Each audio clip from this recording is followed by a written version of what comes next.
சட்டப்பேரவையின் நேரமில்லா நேரத்தில் விவாதம் நடத்த வலியுறுத்தி அமளியில் ஈடுபட்ட அதிமுக உறுப்பினர்கள் முதலமைச்சர் அளித்த விளக்கத்தையும் ஏற்க மறுத்து அவையிலிருந்து வெளிநடப்பு செய்தனர்.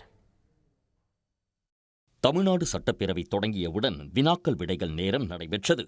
அப்போது உறுப்பினர்களின் கேள்விகளுக்கு அமைச்சர்கள் பதிலளித்தனர். இதையடுத்து நேரமில்லா நேரத்தில் விவசாய பிரச்சினை குறித்து விவாதிக்க வேண்டும் என எடப்பாடி பழனிசாமி வலியுறுத்தினார். அதற்கு முன் அனுமதி பெற வேண்டும் என சபாநாயகர் அளித்த விளக்கத்தை ஏற்க மறுத்து அதிமுக உறுப்பினர்கள் சட்டப்பேரவையில் அமளியில் ஈடுபட்டனர்.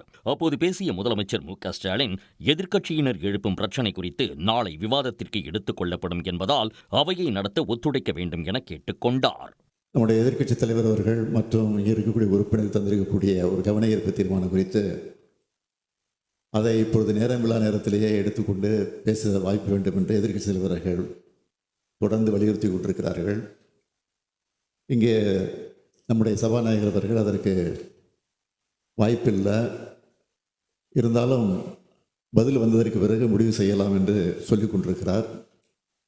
எனவே அந்த பிரச்சனை குறித்து நீண்ட நேரம் விவாதித்துக் கொண்டிருப்பது நேரம்தான் வீணாக சென்று கொண்டிருக்கிறது. நாளை தினம் பதில் தயார் செய்து கொண்டு அரசு சம்பந்தப்பட்ட அதிகாரிகள் கலந்து பேசி அந்த பதில் தயாரித்து சம்பந்தப்பட்ட அமைச்சர் அவர்கள் பதிலோடு வரக்கூடிய நேரத்தில் அப்பொழுது பிரச்சனை எழுப்பினால் பதில் சொல்வதற்கு வாய்ப்பாக இருக்கும். நாளைய தினம் எடுத்துக்கொண்டு அதற்குரிய பதிலை சம்பந்தப்பட்ட அமைச்சர் மூலமாக விளக்கிட வேண்டும் என்ற நிலையில் இதை முடித்துக் கொள்ள வேண்டும் என்று நான் கேட்டுக் கொடுக்கிறேன். முதலமைச்சர் விளக்கமளித்த பிறகும் தொடர்ந்து அமளியில் ஈடுபட்ட அதிமுகவினர் சட்டப்பேரவையிலிருந்து வெளிநடப்பு செய்தனர். அப்போது செய்தியாளர்களிடம் பேசிய எடப்பாடி பழனிசாமி மக்கள் பிரச்சினைகளை பேச அனுமதி மறுப்பதாக குற்றம் சாட்டினார்.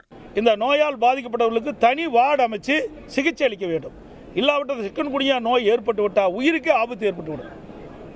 இதையெல்லாம் அரசுடைய கவனத்திற்கு கொண்டு வர வேண்டும் என்ற ஒரு நல்ல நோக்கத்தோடு பிரதான எதிர்க்கட்சி என்ற முறையில் நாங்கள் அனுமதி கேட்டால் அனுமதி மறுக்கப்பட்டு விட்டது. அதனால் நாங்கள் வெளியிடப்பு செய்திருக்கோம். சிக்கன்குனியா நோய் வராமல் தடுப்பதற்கு தேவையான நடவடிக்கைகளை தீவிரப்படுத்த வேண்டும் என்றும் எடப்பாடி பழனிசாமி வலியுறுத்தினார்.